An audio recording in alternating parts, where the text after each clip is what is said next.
Fala, galera. Hoje vamos reservar esse tempinho para fazer exercícios, para corrigir, para tentar aí tirar alguma dúvida que ainda tenha sobre determinados assuntos. É importante a realização de exercícios, a gente não vai ficar aqui discutindo como é que deve ser feito, enfim, tem que ser feito o exercício, vocês partem do princípio que vão fazer o Enem são questões, e aí estão algumas delas para que a gente busque um conhecimento maior, para que a gente tente entender, né? E partindo dessa ideia, eu escolhi aqui alguns exercícios que vão falar sobre algumas características de homem-massa, da modernidade líquida de Bauman, vão falar sobre algumas características, né, de conceitos muito claros e tradicionais para a filosofia, né?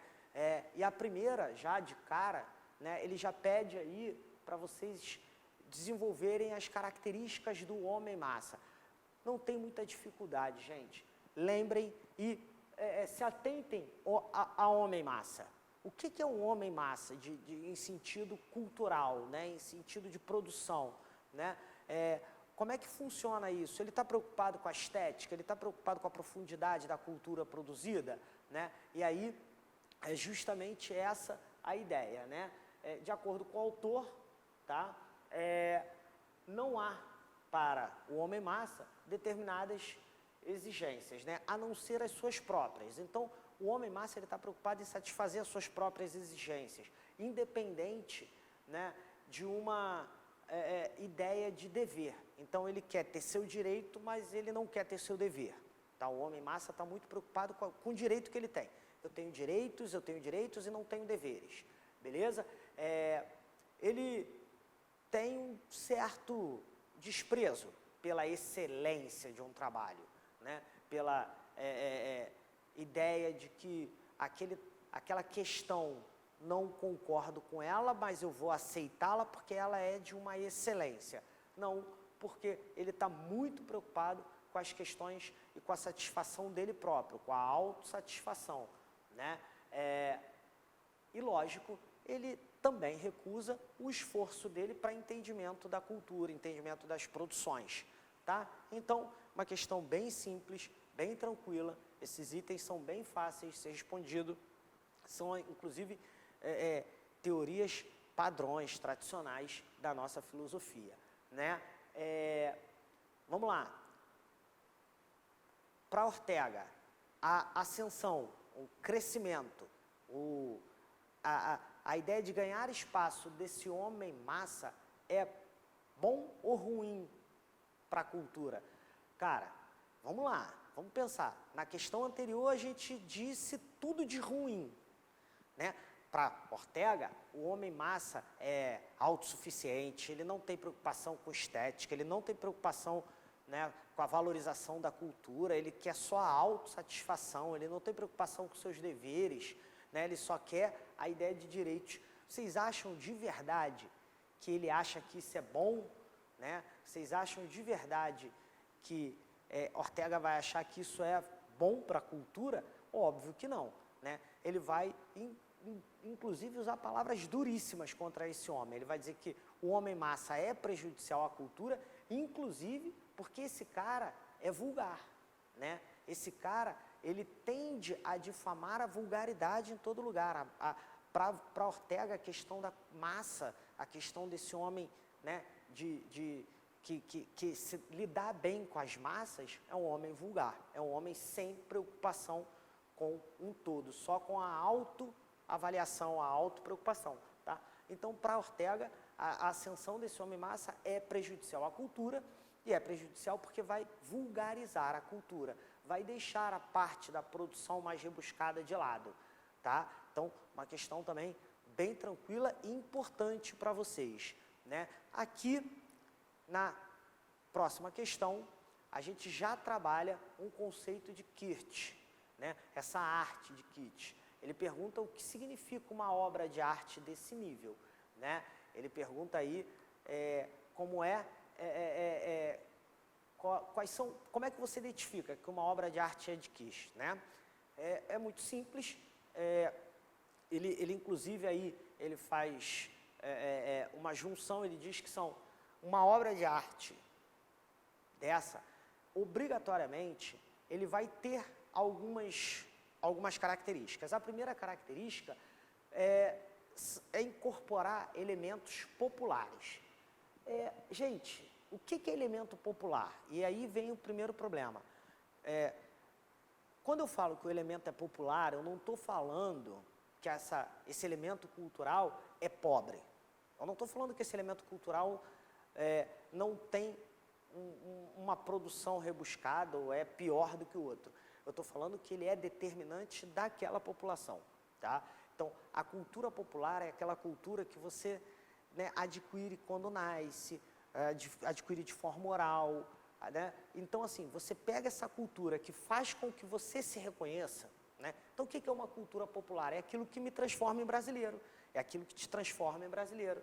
Né? Sendo mais específico, aquilo que te transforma da cidade onde você veio. Se você nasceu no Rio de Janeiro, é aquilo que te transforma em carioca. A cultura popular do carioca está incorporada ao carnaval no início do ano, ao samba de enredo, ao Maracanã, enfim, né? Há N coisas que são populares dentro desse espaço geográfico. Então, você pega esses elementos populares e incorpora isso numa produção de massa. Essa é a obra Kitsch, tá? Essa é a ideia, é pegar ícones populares e transformá-los e incorporá-los a uma produção de massa, beleza? Isso é muito importante, isso é sempre cobrado de vocês, tá? Vamos lá, significado da teoria crítica de Frankfurt, né? A teoria crítica da escola de Frankfurt, aquela escola, né? O Instituto Social de Frankfurt, daqueles caras que pensaram cultura, que pensaram indústria cultural, né? Só para a gente lembrar, para não esquecer de fazer essa questão, como é que funcionava aqueles caras? Eles eram descendentes ideologicamente de quem? De quem eles traziam a bagagem de pensamento? A escola de Frankfurt, né? Formada lá no início do século XX, primeira metade do século XX, tem a sua característica, tem na sua essência o pensamento marxista. A crítica marxista é uma crítica muito importante na escola de Frankfurt, né? Então, esses caras pegaram a teoria marxista e transformaram ela para a cultura, começaram a criticar as relações de produção na cultura, enfim. Lembrar que ali, no surgimento do nazismo, eles foram exilados, perseguidos e saíram de Frankfurt e foram para os Estados Unidos e lá tiveram encontro com a produção cultural do cinema, do rádio, da televisão. Isso fez com que eles pensassem bastante, né? Então, só para a gente ter essa breve explicação, né? Essa ideia sobre como começar a teorizar as nossas respostas. E aí fica da seguinte forma, né? As teorias da filosofia são aplicadas na cultura, tá? São aplicadas nas relações de opressão da cultura. Então, a teoria crítica de Frankfurt é a teoria que vai trazer para a gente uma visão das relações de opressão e dominação dentro da cultura, tá? É a teoria que vai nos trazer as relações de opressão dentro da cultura, tá? Dizendo, inclusive, alguns teóricos de Frankfurt vão dizer, inclusive, gente, né, que a cultura tal qual é formada a partir da Revolução Industrial e das relações sociais é uma cultura que mantém vigente a ideologia consumista. Então, essa é a teoria crítica deles. A teoria crítica deles é fundamentada sempre na relação de opressão e dominação a partir do meio cultural. A relação de opressão e dominação a partir do meio cultural. É assim que funciona a teoria crítica de Frankfurt, tá? Escola de Frankfurt, absolutamente importante, vocês não podem esquecer de estudar. Nossa próxima questãozinha vem de um dos maiores nomes da atualidade, né? Um dos caras mais discutidos na atualidade, a maioria de vocês já conhece.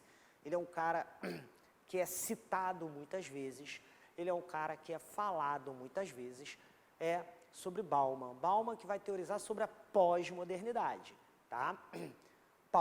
Só para vocês entenderem, Bauman, ele era um cara que até certo ponto seguia a tal da teoria crítica, seguia a escola de Frankfurt, era assumidamente de esquerda e com alguns acontecimentos que ocorreram na extinta União Soviética, ele começou e abandonou essa questão ideológica dele, comunista, de esquerda. Ele não deixa de criticar as coisas, mas ele deixa de lado, e aí a gente não pode nem colocá-lo dentro desse balaio que é a escola de Frankfurt. Ele vai teorizar sobre a pós-modernidade, ele vai falar sobre a modernidade líquida, né? Aquela ideia de nós termos uma modernidade volátil, uma vida miserável, sem certezas, né? Sem saber o que nós vamos fazer, com opiniões que não têm muita imposição, ora você pensa uma coisa, ora você pensa outra.